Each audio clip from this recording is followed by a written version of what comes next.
What's up, real MVPs? Welcome into episode 2 of the Ricky Widmer Show right here on MVP Sports. We are back here to talk about all the biggest news from the day that happened on Monday. I'm here to break down, give you some of my thoughts. Remember, as always, hit that like button if you like what you see, hit the sub button if you love what you see, and then, of course, hit the notification bell if you want to keep track with whenever I post videos here on MVP Sports. But let's just jump right into it. And today is a heavy baseball show with a sprinkling of some NFL and some college football. And we're going to start on the diamond. That's a rectangle, but I figured if I turned it, kind of made a diamond. We're starting with baseball. And we had two big signings today. As the first one, Trea Turner signed an I almost said 11 million. It's a lot more than that. 11-year deal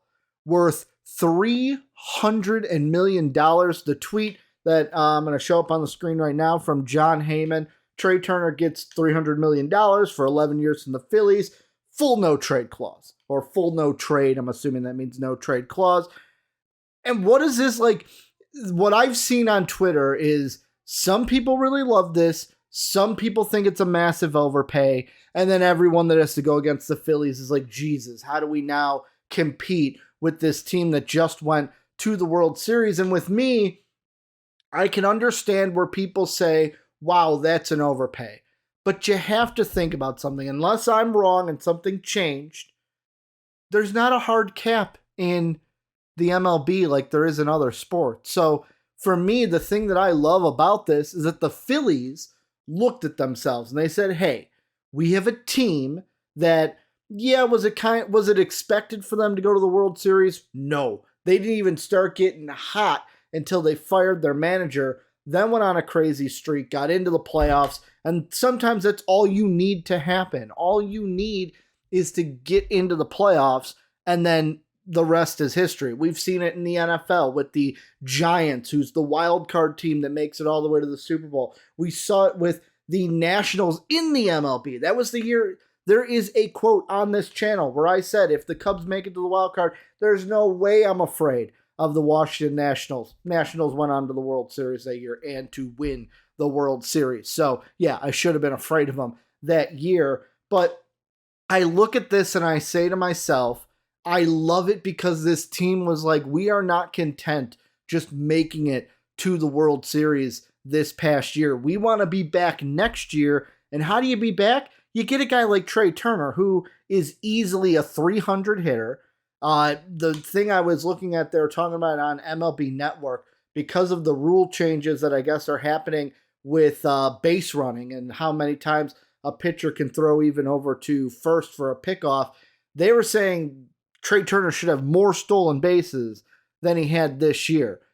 The other thing I was thinking about to myself, this gives the Phillies a guy who can be their everyday leadoff guy, because the thing that you look at in the playoffs and especially the World Series, Kyle Schwarber was pretty much the go-to. He was the leadoff hitter, and I love Kyle Schwarber, former Cub. However, he's not a guy I would want being my everyday leadoff hitter. He's a guy that I would rather have 3 or 4, maybe 2 if I had to, be a guy to let guys get on base, then have Schwarber knock him in, especially with a Schwarbomb that we know that he can hit. Trea Turner didn't have to be the leadoff guy with the Dodgers because they had Mookie Betts, but he's a guy that can be a great leadoff guy, everyday leadoff guy for the Phillies. And then that gives you the option, hey, we can have Schwarber. If you want to have him bat second, hey, Trea Turner's on base. That gives him someone to bat in. It even gives you, hey, if we want to move Schwarber back, have him bat 3 or 4 so that we can, because I know you have Bryce Harper too, so it's probably Bryce will be in the 4 hole. It'll either be Schwarber 2, Bryce 3, or Schwarber 3, Bryce 4. Just who do you want in that 2 hole? You also got Nick Castellanos. They've got a plethora of guys that they are paying. You got JT Realmuto. You got Bryce Harper, Nick Castellanos, Kyle Schwarber. Now they have Trea Turner. This is a team that I could see being ones to contend again in the NL East and even get back to the World Series. The only caveat here is baseball's a long season. Anything can happen. Injuries. We don't wish injuries, but injuries happen. It's a part of the sport. A team could start hot early in the year. They're cold by August. And then we could see what we saw with the Phillies where, after the trade deadline, August, September, you start getting a hot streak. Boom. You hit the October playoff window right with the right steam to go all the way to the World Series. But yeah, overall, I love this move. I think the Phillies, yeah, it's a lot of money, but when you want to go back to the World Series, you have to pay guys like this so that you can go to the World Series yet again. And then moving on, the other baseball news we had is, somebody in the Phillies division also making a move is the New York Mets signed Justin Verlander to, and I've got the details right here again, tweet by Jon Heyman that says, the first tweet he said, Verlander details for the Mets. It's a $43.3 per year deal. So he's getting $43.3 million a year. It's got a full no trade clause, and it's got what I've seen I've seen MLB Network in that calling this a vesting option is the term they're using. It has an option for the third year. It'd be a $35 million third year. And as the second tweet that's quote tweeted in front of us says, Verlander option vests as a player option at $35 million for 2025 if he pitches 140 innings in 2024. So basically, the whole deal is in that second year of the contract. If he pitches 140 innings, so let's see.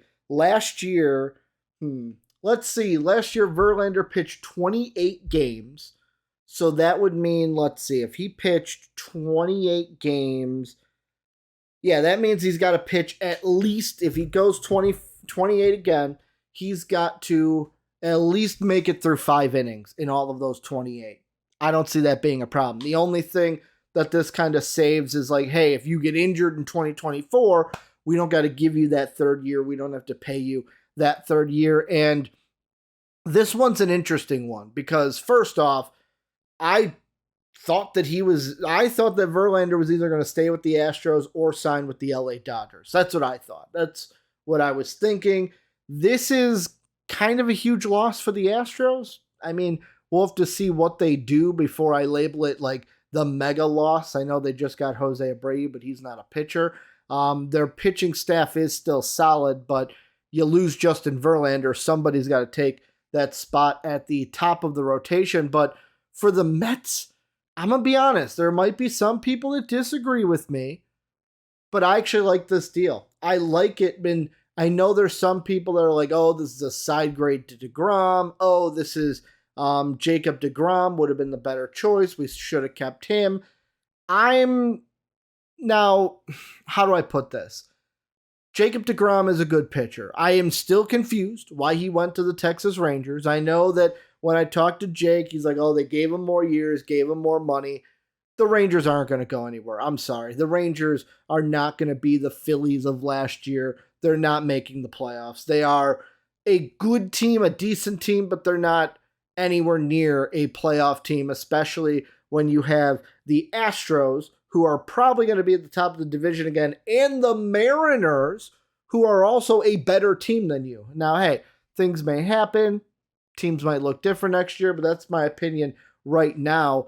I actually like this, though, for the Mets, and it's mainly because of how many games you are going to get from Verlander compared to Jacob DeGrom, where you look at DeGrom and he hasn't pitched a full season. Let's see, I have this in my notes here. I made sure to write this down. Yeah, Jacob DeGrom hasn't started/pitched in 30-plus games since 2019, since before COVID-19, before the pandemic. We haven't seen him for 30-plus games because he's been injured. Whereas Verlander has pitched 28. He pitched 28 games last year. The year before that in 2021, I think it was 2021 or 2020, he did have an injury, did have one game, so you can't say he's injury-free. But in 2018, 2019, he had 2 seasons of 30 plus games, 30 plus starts. So to me, I look at it and I go, yeah, you have 1 year where Verlander was injured, but we've seen him in more games more recently than we've seen Jacob deGrom. I think deGrom only pitched, I kind of want to say 11 off the top of my head, but it may be 15. But yeah, I mean, we just haven't seen him in enough. And that's the thing that the Mets need. The Mets need another starter behind Max Scherzer. You need that 1-2 punch, especially in the playoffs. Like, when you have the playoffs and you have a 1-2 punch of Scherzer and then deGrom, healthy deGrom, I should say, you're going to go ahead and strike some fear into people's eyes. Now, I think with Scherzer Verlander, you have that same option of, hey, we have 2 quality starters, 1-2, and then in the longer series, we don't got to worry about game 6, game 7, because our top of our rotation is so solidified with Scherzer and now Verlander. The other thing that I thought about when it came to this is, if it's true that the Mets didn't want to give Jacob deGrom the 5 years and didn't want to give him as many years, this is actually a good deal for the Mets, because I believe Verlander and deGrom's deal equal out to the same average, that $43.3 million, or they're in the same ballpark. But for Justin Verlander, you're getting him for less years. You have less of a commitment to where if he does get injured this year, or if he does get injured in 2024, you're not locked down to him. But if he's lights out, hey, you get him for 3 years. And it's also important because 2 players that are entering I believe they're both in their second year of arbitration this offseason and have 1 more year of arbitration next offseason, are Jeff McNeil and Pete Alonso. And yes, I mentioned before that, baseball doesn't have that hard cap, but you got to make sure everyone gets paid. The Mets need to make sure. I mean, Mets fans, you can let me know, Jeff McNeil, big loss. It's a loss, but how big of a loss is it? You guys let me know down below. But Pete Alonso, you cannot lose him. He is your power bat. He is your guy in the middle of that lineup, in that 4 spot, sometimes even in that 3 spot, that, I mean, you need a bat like Pete Alonso. You don't let him walk away from you unless you are idiots, basically. So, I look at it that way. It's like, hey, you get the same money, less years, less commitment, so that when Pete Alonso and Jeff McNeil are free agents, how I see this working is Verlander will be off the books. Boom, we're going to give that contract to Pete Alonso so that he stays in the orange and blue for the Mets and stays happy. And before we move on, as always, let me know what you guys think down below about either of these 2 deals, about Trea Turner, about Justin Verlander. Good deal, bad deal? What do you guys think? Let me know in that comment section. Next up, we're taking a slide over from baseball, going into the NFL, and big news from today. So first off, before I get into it, last night I started to put together my first mock draft. Should be going live for members, either if you're either a member on the YouTube channel or through our Patreon page, link down below. That video should be live. I'm thinking either Friday or Saturday that video is going to go live to our Plus members. Then it'll be live for everyone else a week after. Yet again, I'm aiming for Friday, Saturday for Plus members this week.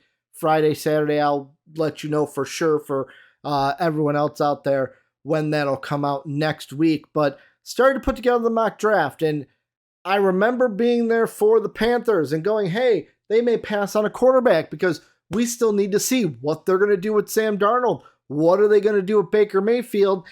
And then today they released Baker Mayfield, making my job a lot easier in that mock draft. But we're not here to talk Panthers mock draft. I'll leave that for that video. What I'm here to talk about is Baker Mayfield, because this, it was an experiment. So you look at it, the Panthers gave up a conditional 2024 pick for Baker Mayfield. The Browns now, because of the percentage of snaps, I do not think he made the 70% snap count that he needed to make in order for that pick to be a 4th-round pick. So the conditional pick that the Browns will get will most likely be a 5th-round pick in 2024. But before I get into the biggest question that everyone's been asking, the first thing I look at with this is Baker Mayfield's career as a starting quarterback done? Is he done being a starter in the NFL? And I kind of have to lean towards yes. I have to lean towards Baker Mayfield. I can't see a team taking a stab on Baker Mayfield as their starting quarterback. Like, even teams that need quarterbacks. You look at this isn't a quarterback needy team, but I'm going to throw them out anyways. Like the Seahawks, they wouldn't pass up. They would give Geno Smith an option or an extension before they went ahead and signed a Baker Mayfield. But like the true quarterback needy teams, the Jets, that's probably the only one next year that I could see him actually starting for, unless they fully commit to Mike White moving forward, even past this year. You look at, Kenny Pickett's solid. Like, Kenny Pickett is solidified in his spot. The North doesn't have any. Looking at the South, Matt Ryan's still under contract. The Colts aren't going to go for a Baker as a starter. I don't even think the Texans would. They're going to draft their guy with the 1st overall pick that they have as of right now. I look at the West, we have quarterbacks already solidified. The East, the only team in the East that I could see is, depending on if the Giants get rid of Daniel Jones, which I don't think they will. The Commanders, maybe they took bring them in, see what happens. But I don't even think Ron Rivera would jive with a Baker Mayfield. You look at the North, I don't see MCDC, as the Lions would be the only team that I see that brings them in. The Falcons would probably stick with Marcus Mariota if they're not going to draft anyone. The Saints definitely wouldn't bring them in. I look at these teams, and even in the West, I just don't see any team saying, hey, we need Baker Mayfield as our starter. What I think his career is going to turn into is he's going to become a backup, and you're going to have to start from ground zero. You're going to have to trust people. You're not a cancer in the locker room. You're a team player. You basically have to work your way back up that ladder. You have to work your way up. And the one thing that I love that people said about Baker Mayfield coming out of the draft is, he's got that chip on his shoulder. Well, he was kind of a jerk. Let's be honest with you. He was kind of a jerk in college, in the NFL. I think he's done as a starter. He is now going to be the journeyman backup. Will probably be the rest of his career. But the big question that everyone is asking themselves is, the 49ers, they need a quarterback. And are they going to sign Baker Mayfield because he's a better option than Brock Purdy? I don't think they do. I do not think the Niners bring Baker Mayfield in. And for me, it has nothing to do about the talent. Yes, I believe Baker Mayfield is a better quarterback than Brock Purdy. However, I think that one thing you got to think about is what Baker Mayfield can do to a locker room. And especially one thing, as I was reading the ESPN article about it, I have a quote here from the article when talking about the Niners. And it said, there is also locker room fit to consider. Mayfield hasn't exactly endeared himself to key Niners, including defensive end Nick Bosa, who has some bad blood with Mayfield that dates back to college. For those of you that are confused or like, well, what's the bad blood? I forgot. It all came from the Oklahoma playing Ohio State, Baker Mayfield planting the flag. That was a big thing that Baker liked to do, was plant the flag at midfield when they won games, and he did that against Ohio State, and it never sat well with any of the Buckeyes or any of the Buckeyes faithful. It didn't sit so well that when Nick Bosa played against Baker, when the Niners and Browns played against each other, that after he sacked Baker Mayfield, he did the flag motion and the plant, kind of showing that, hey, I haven't forgotten this. So, like, I look at that right there and I go, that is one relationship that you are never like. You can't bring in Baker Mayfield and be like, well, Nick, hey, you got to be friends with him now, because I don't think that's ever going to happen. So for me, the Niners are out. They're not going to bring in Baker Mayfield.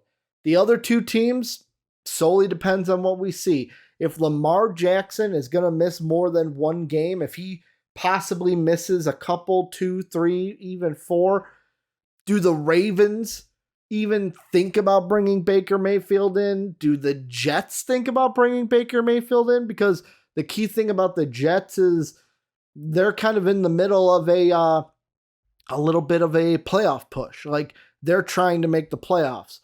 The big reason why I think none of these teams bring Baker Mayfield in, though, is because of his attitude in the locker room. I would not want to do anything to my locker room chemistry right before the playoffs, especially Ravens, especially Niners, who are most likely going to be in the playoffs. The Jets need to fight to get in. I don't think Baker is that huge of an, like, he's better than Mike White, let's be honest. But I think that the negatives far outweigh the positives when it comes to Baker, and I don't think he plays football the rest of this year, and he'll find some backup job, and like I said, he'll probably be a journeyman for the rest of his NFL career. But as always, like with the first topics, let me know what you guys think down below. And then last but not least, what we're closing the show out with today is a little college football and kind of some NFL draft needs. It's NFL draft related, college football related, as it was announced today. He did it via ESPN. Jaxon Smith-Njigba announced that he would be declaring for the NFL draft, and he will not be playing in Ohio State's playoff game against the Georgia Bulldogs. And I will say, when I saw the headline, this is why you read into things, people. My first thought was, really, you're gonna declare for the draft and not even play in the college football playoff game? How selfish are you? What are you doing?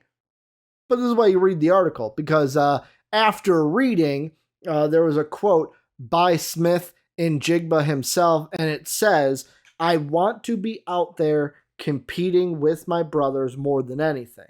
The decision to turn pro was made after I was unable to come back on multiple occasions during the season, and the doctors determined I would be unable to participate in the playoffs." Reading that, everything I just said, I'm like, oh, okay, kind of, and that kind of anger level kind of subsided a little bit, as this turns into a story that's not necessarily, hey, why are you deserting your team? It turns more NFL draft a little bit. And the one thing I kind of wanted to talk about is the injury and how important this is to Smith-Njigba, as he's had this hamstring injury all year. It's kind of hindered him a little bit. He's played in some games, haven't played in others. And to me, this is a decision that is probably very hard for him. However, you got to think about it this way. There are many teams, draft-wise, that at the moment we're saying are wide receiver heavy. Who knows? Free agency can happen, or free agency will happen. You'll also have re-signing will happen. Teams will make trades. But right now, looking at it, these are the teams that I could see needing a wide receiver come draft time. You've got the Texans. They're probably not going to take a wide receiver at 1, but they do have the 13th overall pick. The Bears are at 2. However, I see the Bears either taking Will Anderson. I think that's his name, out of Alabama. I'd have to check. Names are kind of escaping me. I think it's Will Anderson, the defensive player out of Alabama, the edge rusher. They'll probably take him at 2, or they'll trade if a quarterback needy team wants to jump up to 2. So if they trade back, maybe Jackson's a guy that they look at. You have the Jaguars at 7 at the moment. You have the Packers at 11 of as recording this at the moment. Chargers at 16. Patriots at 17. Giants at 23, and then the Ravens at 26. And right now you look at it, and Smith-Njigba is kind of right in the middle of these, like the top 5 wide receivers, is right now kind of the broad rankings. Couple of these are different on mine. I'm higher on one of these guys than the general public, but most people have Quentin Johnston out of TCU as your number one wide receiver pick. Most people then have Jordan Addison out of Southern Cal being the number 2 receiver. Then Smith-Njigba. Then a guy that I like that I kind of feel like should be high, like wide receiver rankings might not be. He might be 3rd right now just because of the injury to Smith-Njigba, but I really like Jalen Hyatt out of Tennessee. Maybe that's because I've just really liked Tennessee this year, but I like Jalen Hyatt. He's a guy that's right now the 4th wide receiver in most people's books. And then you also have Josh Downs, who creeps into the top 5 because Butte, the wide receiver out of LSU, today announced that he will be coming back for his senior season with Brad Kelly and the LSU Tigers. Go Tigers! So he is not going to be in the 2023 NFL Draft, which that kind of plays into this too and kind of helps out a Jaxon Smith-Njigba,